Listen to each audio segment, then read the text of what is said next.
Welcome back mga ropa, kwentuhan muna tayo. Pag-usapan natin ang game sa pagitan ng koponan ng Golden State Warriors at kontra sa koponan ng Sacramento Kings. Ngayon mga ropa, coming into this game, ang standing sa koponan ng Golden State Warriors ay 20-18. Nagpapatalo nga ang Golden State Warriors ngayon mga ropa, nakakakuha sila ng panalo at umaabante rin ang kanilang standings mga ropa. At ang kalaban nila ng Sacramento Kings mga ropa ay solid na team din to. At dito nga sa game na to mga ropa, solid performance na naman ang pinakita dito ng koponan ng Golden State Warriors. At syempre mga ropa, pinangunahan sila ng performance dito ni Stephen Curry. Buhat mode talaga si Stephen Curry mga ropa, pero overall magandang performance sa pinakita dito ng players sa koponan ng Golden State Warriors. Ngayon mga ropa, dito sa video na to, iisa-isa na tihimay-may natin ang nakakabilib na diskarte na ginamit ng Warriors para talunin ang koponan ng Sacramento Kings. Halos nag-isa nga lang yung diskarte ginamit dito ng Warriors mga ropa. Ito ang game analysis at breakdown Golden State Warriors versus koponan ng Sacramento Kings. Simulan na natin to.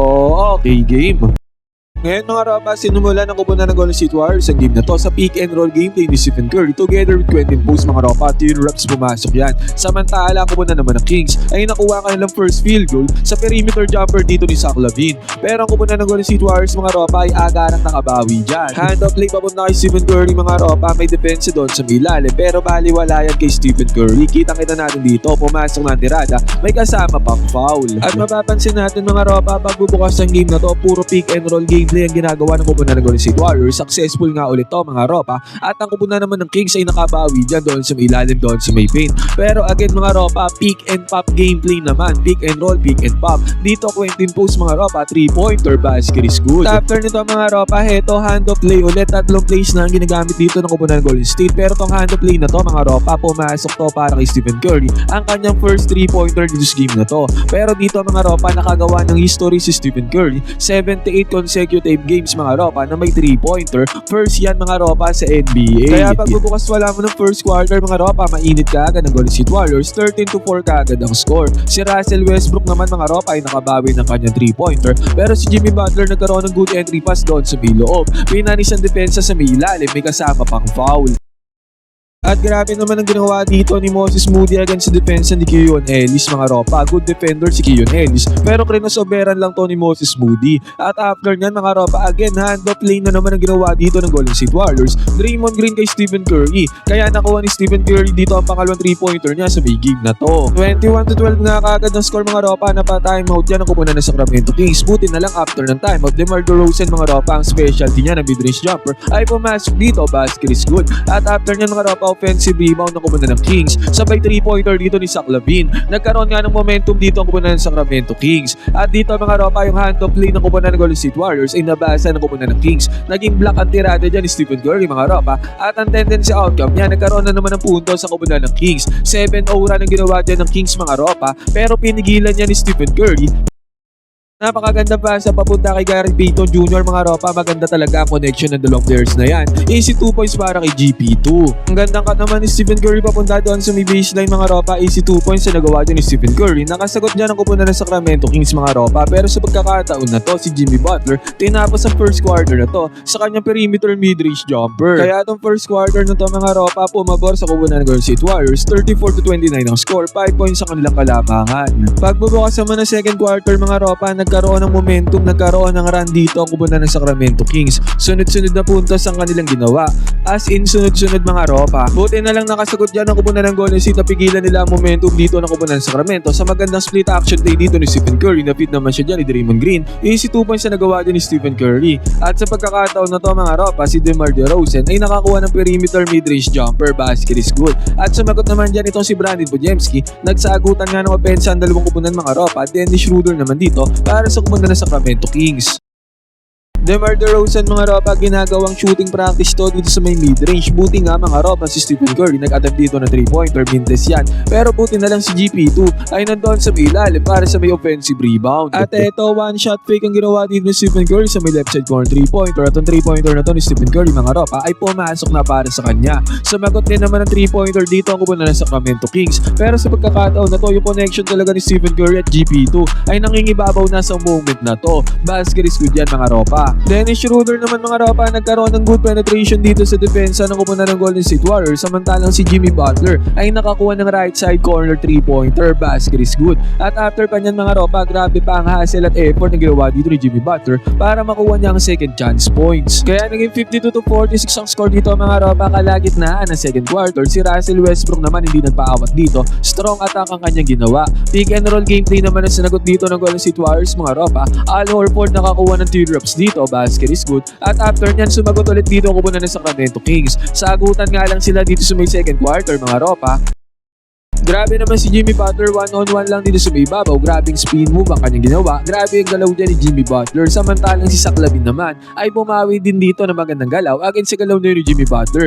Dalawang magkasunod yan mga ropa na kung saan nakapuntos dito itong si Zach LaVine. Buti nga mga ropa nakabawi dito si DeAnthony Melton. One-handed shot ang ginawa din ni Melton. Pero ang Kings mga ropa ay sobrang consistent talaga sa pagsagot dito sa opensa sa kupunan ng Golden State Warriors. Buti nga mga ropa, tong second quarter na to ay tinapos si Draymond Green sa kanyang 3-pointer. Basket is good. 63-59 natapos sa second quarter na to mga ropa, dikitan pa din ang laban. At ang second half ng third quarter mga ropa ay sinimulan dito ng kupunan ng Sacramento Kings sa fast break dito ni DeMar DeRozan. Easy 2 points yan mga ropa. At after nyan si Russell Westbrook naman ang nagkaroon ng fast break dito para sa kupunan ng Sacramento. Buti nga mga ropa, nakabawi dyan ang kupunan ng Golden State Warriors. Hassle ni Jimmy Butler, second chance points doon sa may lalim. At after nyan mga ropa, hand of play ni Jimmy Butler papunta kay Stephen Curry. Tendency outcome nito, enough space, enough separation, 3-pointer para kay Stephen Curry. Basket is good.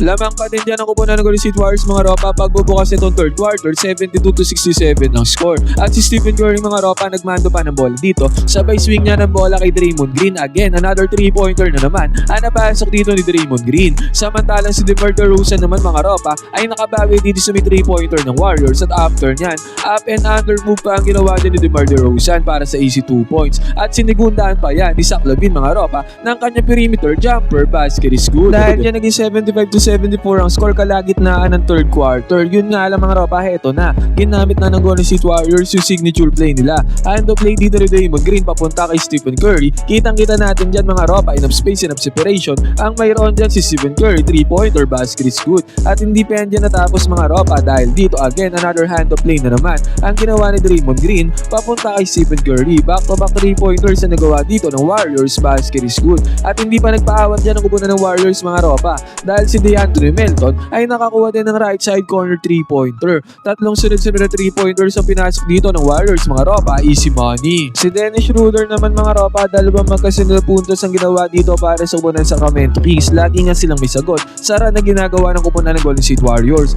Buti nga mga ropa, good penetration ang ginawa dito ni DeAnthony Melton. Easy 2 points na naman para kay Melton. At after nyan, good penetration din ang ginawa dito ni Jimmy Butler. Itong si Will Richard naman na nagkaroon ng easy 2 points dyan.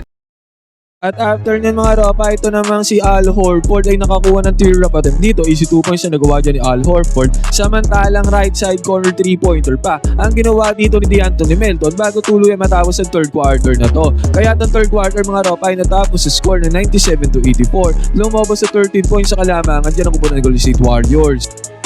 Nag-penetrate naman dito ang kupunan ng Sacramento Kings mga ropa at hanggang napase doon sa may ilalim, doon sa may paint. Kaya nakapag-convert ng easy 2 points sa kupunan ng Kings dyan sa may ilalim. At grabe naman dito si Brandon Podziemski mga ropa. Napakahirap na tirada pero pumasok pa para kay Brandon Podziemski. At si Russell Westbrook mga ropa, good drive, strong drive ang ginawa dito sa depensa ng kupunan ng Golden State Warriors. At eto mga ropa, Stephen Curry nagmamando ng bola dito at ang gandang pass ang ginawa niya papunta kay GP2. Grabe talaga ang connection ng dalawang players na yan mga ropa at grabe. Pinalis din ni Gary Payton ng depensa dyan ang kupunan ng Sacramento Kings mga ropa. Ang hirap na tira niyan. Basket is good para kay Gary Payton Jr. Kung kahit sa pagkakataon na to mga ropa, pagbubukas wala mo ng fourth quarter, 105-88 na ang score. Automatic ending na 17 points na kalamangan dito ng kupunan ng Golden State Warriors. At after pa niyan mga ropa sa pagmamando ng bola dito ni Stephen Curry, dinouble team siya dyan ng depensa ng kupunan ng Kings. Nahanap niya dito si Draymond Green na open dito sa may 3-point area. Pinukol na ni Draymond Green ang 3-pointer mga ropa at ang resulta niyan, basket is good para kay Draymond Green, easy money.